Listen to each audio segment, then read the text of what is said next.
আজকে কাজের চাপে সকাল থেকে ভিডিও দিতে পারিনি এবং ভিডিওটা ভেবেছিলাম দিতে পারবো না এবং সেরকম কোনো খবরও যদিও ছিল না, তবে কয়েকটা ছোট ছোট আপডেট আছে, সেগুলো আপনাদের সঙ্গে শেয়ার করে নিই। ছোটোই ভিডিও হবে আশা করছি। প্রথমে দিই ইন্ডিয়া টিমের আপডেট। ইন্ডিয়া টিম কলকাতায় এসে গেছে, প্র্যাকটিস করছে, কিন্তু প্র্যাকটিস থেকে মেহতাব সিং চলে গেছে, মানে ইন্ডিয়া টিমের প্র্যাকটিস ছেড়ে চলে গেছে। তার কারণ হলো তার কিছু পার্সোনাল প্রবলেম হয়েছে, সেই জন্য সে প্র্যাকটিস ছেড়ে গেছে। এবার এটা জানতে পারিনি যে সে আদৌ মানে ফাইনাল ম্যাচের, মানে যেটা 6 তারিখ ম্যাচ আছে কুয়েতের সঙ্গে, তার আগে ফিরে আসবে কিনা, টিমের সঙ্গে যোগ দেবে কিনা বা কতদিনে ফ্রি হবে সেটা জানা যায়নি। তবে এই মুহূর্তে মেহতাব সিং টিমের সঙ্গে প্র্যাকটিস করছে না।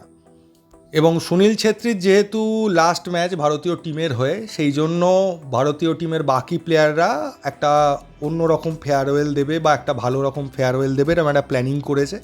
কী প্ল্যানিং করেছে জানা যায়নি, তবে অনেক প্লেয়ারেরই বক্তব্য তারা ক্যাপ্টেনের জন্য বা সুনীল ছেত্রীর জন্য এই ম্যাচটা জিতে তাকে একটা ভালোভাবে ফেয়ারওয়েল দিতে চায়।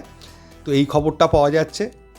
এবার মোহনবাগান টিমের যদি আপডেটে আসি, তাহলে মোহনবাগান টিমে আমি খোঁজ নিয়েছিলাম, ভেতর থেকে খবর নেওয়ার চেষ্টা করেছিলাম। যে খবরটুকু পাওয়া গেছে সেটা হচ্ছে জুন মাসের সম্ভবত 10 তারিখ থেকে জুনিয়রদের প্র্যাকটিস শুরু হবে।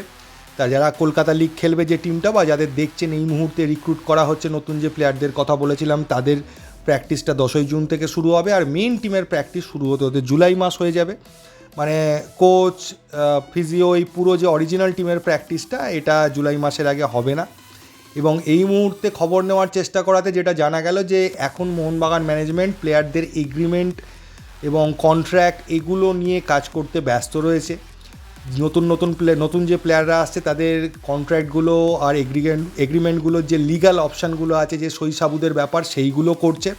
তাই জন্য এখন অন্যদিকে তারা কোনো খবর দিতে পারছে না বা কথা বলতে পারছে না বলতে পারেন। এখন এটাও জানার চেষ্টা করেছি যে নতুন কোনো প্লেয়ারের বা আইএসএলের মেইন টিমের কোনো প্লেয়ারের সঙ্গে এগ্রিমেন্ট কি এখনই হচ্ছে, সেই বিষয়েও তারা কিছু বলতে রাজি হয়নি। তারা শুধু বলেছে যে তারা নতুন প্লেয়ারদের এগ্রিমেন্ট নিয়ে এবং পুরনো প্লেয়ারদের কন্ট্রাক্ট এক্সটেনশন নিয়ে লিগ্যাল প্রসিডিওর নিয়ে এখন ব্যস্ত আছে।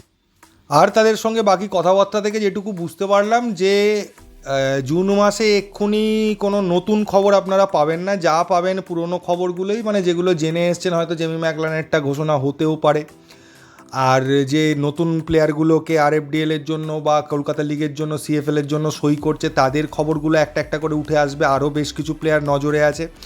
আরও একটা কথা জানতে পেরেছি যে নতুন যে প্লেয়ার যাদেরকে স্কাউট করে তোলা হবে, তাদের মধ্যে প্রায় মানে অনেক প্লেয়ার, এক্স্যাক্টলি সংখ্যাটা আমাকে বলেনি, তো বলছে বেশ অনেক প্লেয়ারের সঙ্গেই কথাবার্তা হয়ে আছে, শর্টলিস্টেড হয়ে আছে। এবং তাদের মধ্যে বেশ কিছু প্লেয়ার হয়তো এই ইউরোতে পার্টিসিপেট করবে। কোপা আমেরিকারও কিছু প্লেয়ারকে শর্টলিস্ট করা হয়েছে, তার সংখ্যাটা খুবই কম। এবং তাদের এজেন্টদের সঙ্গে কথাবার্তা চলছে, মোটামুটি একটা জায়গায় পৌঁছে আছে। শুধুমাত্র এখান থেকে গ্রিন সিগন্যাল পেলেই তারা ঝাঁপাবে। এই কিছু টুকরো টুকরো খবর পেয়েছি, কোনোটাই সেরকম মানে ফ্রুটফুল খবর বা আপনাদের ভালো লাগার মতো খবর নয়। তবু যতটুকু জানতে পারলাম আপনাদের জানিয়ে দিলাম। অল্প খবর পেয়েছি তাই অল্পও জানালাম। তো এই ভিডিওতে এইটুকুই। থ্যাংক ইউ, ধন্যবাদ এবং জয় মোহনবাগান।